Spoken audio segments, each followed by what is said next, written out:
Topic namba 95. Je, Pi inaweza kuwa sarafu thabiti? Stablecoin. Habari mpya kuhusu mtandao wa Pi. Taarifa muhimu. Dr. Nicholas Kokalis, mwanzilishi wa mtandao wa Pi, atazungumza katika mkutano mkuu wa blockchain ulimwenguni. Dr. Nicholas atazungumza rasmi katika mkutano wa Consensus mwaka 2025, mojawapo ya matukio ya heshima zaidi katika teknolojia ya blockchain yanayoandaliwa na CoinDesk.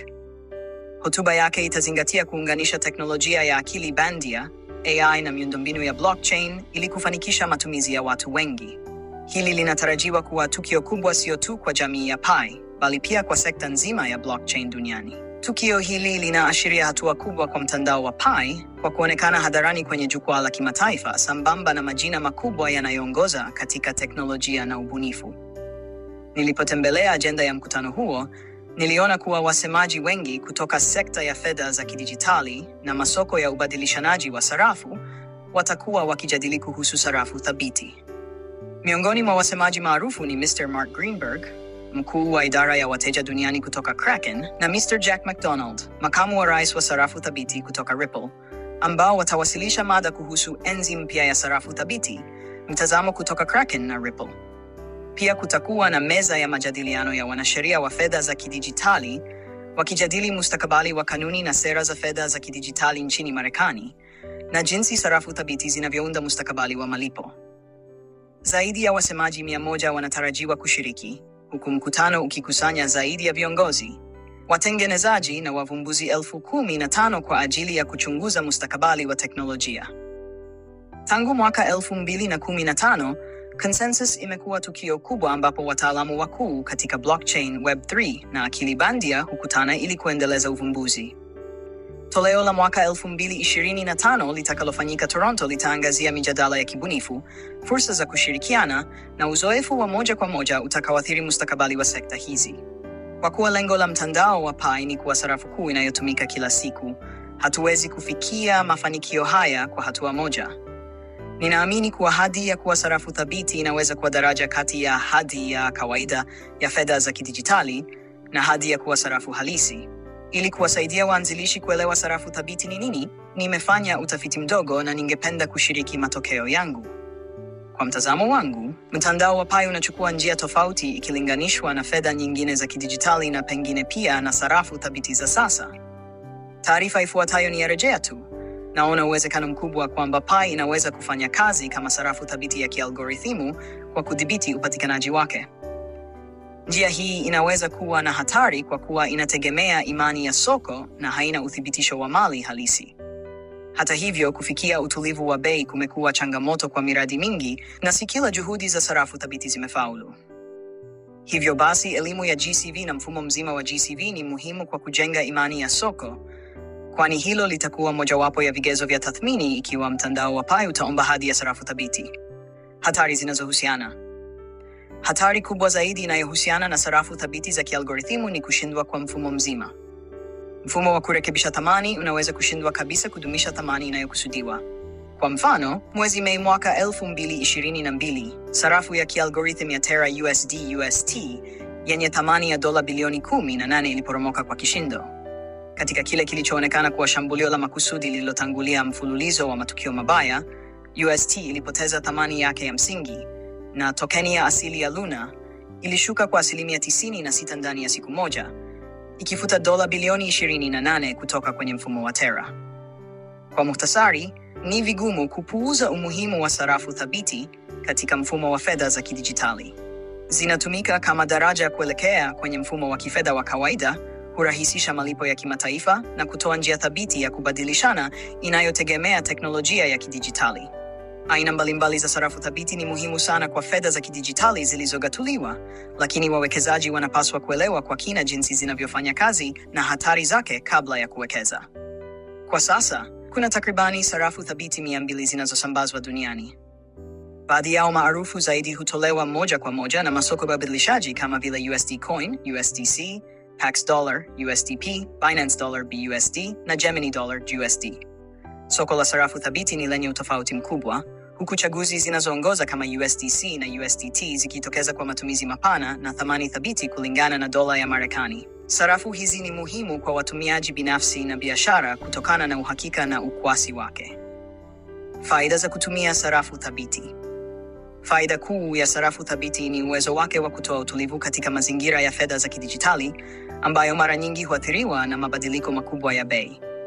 Tofauti na mali za kidijitali za kawaida, sarafu thabiti hudumisha thamani ya kudumu na hivyo kupunguza hatari zinazotokana na mabadiliko ya bei. Utulivu huu ni wa kuvutia sana kwa biashara na watu binafsi wanaotaka kufanya miamala bila kuhofia kupanda na kushuka kwa thamani.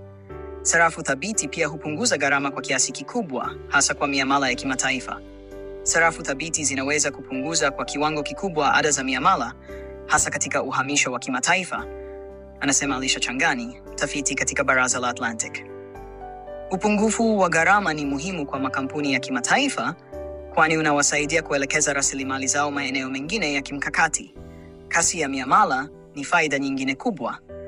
Miamala ya sarafu thabiti hufanyika ndani ya dakika chache tu, bila kujali mahali walipo wahusika wa mchakato. Uwezo huu wa kufanya miamala haraka ni muhimu kwa biashara zinazofanya kazi katika mazingira ya kifedha ya kasi. Njia ya mtandao wa Pi kuwa sarafu thabiti sokoni. Mtandao wa Pi umetengenezwa kama sarafu na tumekuwa na enclosed mainnet kwa muda wa miaka 3. Hili linatufanya kuwa tofauti na fedha nyingine za kidijitali na pia na sarafu thabiti. Kwa nini tumekuwa na kipindi hiki cha miaka 3 cha enclosed mainnet? Ni kwa sababu GCV iliwekwa pamoja na mfumo wa ekolojia wa GCV, mabalozi wa GCV na jamii ya GCV. Vipengele hivi vinaimarisha sana imani ya soko. Kwa sasa, tunacho kiasi cha Pi bilioni 1.8. Lakini wengi wa pioneers hawauzi Pi yao katika soko la ubadilishaji wa sarafu. Ni takribani 20% tu ndio wanauza kwenye masoko hayo. Hii inaonyesha malengo yetu ya muda mrefu na imani katika Pi kama GCV. Hata hivyo, ni muhimu kutambua kuwa bei sasa ya Pi ni ndogo sana na inaendelea kushuka. Hii inaashiria kuwa ingawa wengi hawauzi, pia hawanunui, na hivyo kusababisha hali ambapo upatikanaji ni mkubwa kuliko mahitaji. Kama nilivyoeleza katika makala yangu iliyopita, tupo katika hali nyeti ambapo Benki Kuu ya Marekani, US Federal Reserve, inalazimika kushughulikia dhamana za hazina ya Marekani, US Treasury Bonds zenye thamani ya dola trilioni 6.5 za Kimarekani, ambazo zitafikia muda wa kulipwa mwezi Juni mwaka huu. Thamani ya jumla ya soko la stablecoins zote 200 bado haitoshi kulipia deni hili. Kwa sasa, ni mtandao wa Pi Network pekee unaostahili kushughulikia hali hii. Hata hivyo, tunahitaji kuwaelimisha pioneers ili kusaidia kudhibiti na kuongeza bei ya Pi. Baadhi ya waanzilishi wanadai kuwa haiwezekani bei ya Pi kubaki katika kiwango cha GCV katika soko la ubadilishaji. Ni muhimu kukumbuka kwamba hatupo peke yetu katika jitihada hizi. Tunashirikiana na Pi Core Team na tangazo la hivi karibuni linaweza kuruhusu bei ya GCV kufikia lengo lake ndani ya chini ya miezi 2, ikiwa tutawapata waanzilishi milioni 2 kukamilisha mchakato wa KYC kupitia Banksa na wauze Pi zao kwa kufuata bei ya GCV2. La muhimu zaidi ni kueneza elimu hii kwa jamii zenu zote ili tuungane kwa mkakati wetu wa ushindi wa vipengele 4. GCV inaweza kutimiza hitaji la imani ya soko ili kuiweka bei kuwa thabiti. Pia tayari tumeunda thamani ya Pi kuwa GCV ya dola 314,159. Kwa hivyo, jamii nzima ya Pi, pamoja na wafanyabiashara, wanapaswa kuikubali na kuiheshimu. Ni kwa njia hii pekee tunaweza kuwa na stablecoin yenye kuaminika. Hatuna muda wa kupoteza, tunapaswa kufanya kazi kwa bidii. Kila mmoja anahitaji kuchukua hatua. Kusubiri hakutatusaidia kufikia lengo letu, kwani stablecoins zinahitaji msingi wa imani ya soko. Taarifa za msingi kuhusu stablecoins. Stablecoin ni nini? Stablecoins ni aina ya cryptocurrency iliyoundwa ili kudumisha thamani thabiti kwa kuunganisha thamani yake na mali zisizo na mabadiliko makubwa ya bei kama vile dola ya Marekani au dhahabu.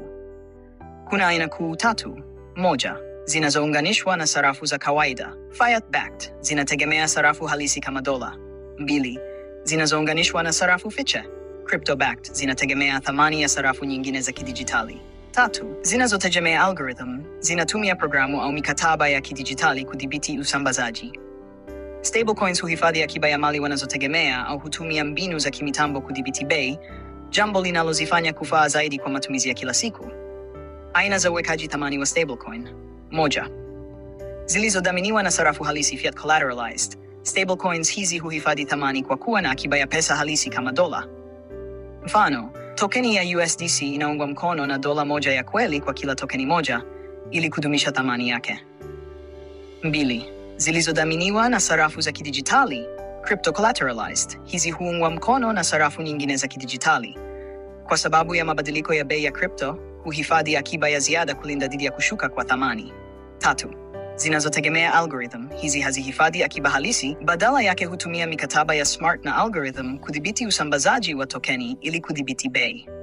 Njia hii ni hatarishi kwani hutegemea imani ya soko. 4.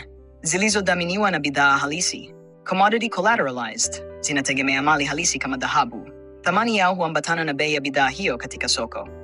Stablecoins husaidia kuepuka mabadiliko makubwa ya bei, jambo linalowafanya kuwa bora kwa malipo, biashara na kuhifadhi thamani. Hata hivyo, uthabiti wake hutegemea aina ya dhamana inayotumika. Mabadiliko ya bei. Cryptocurrency kama Bitcoin zinajulikana kwa mabadiliko makubwa ya bei, jambo linalozifanya kuwa hatari kwa matumizi ya kila siku.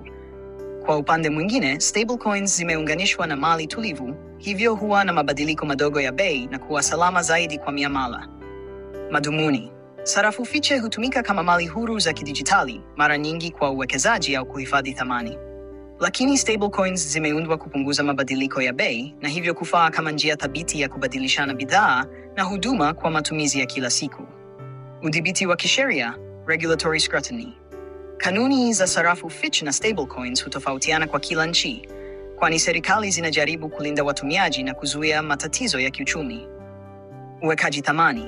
Sarafu nyingi za kidijitali kama Bitcoin na Ethereum hutegemea ugavi na mahitaji, hali inayosababisha bei kubadilika sana. Mahitaji yakiongezeka, bei hupanda, habari mbaya zikisambaa, bei hushuka haraka.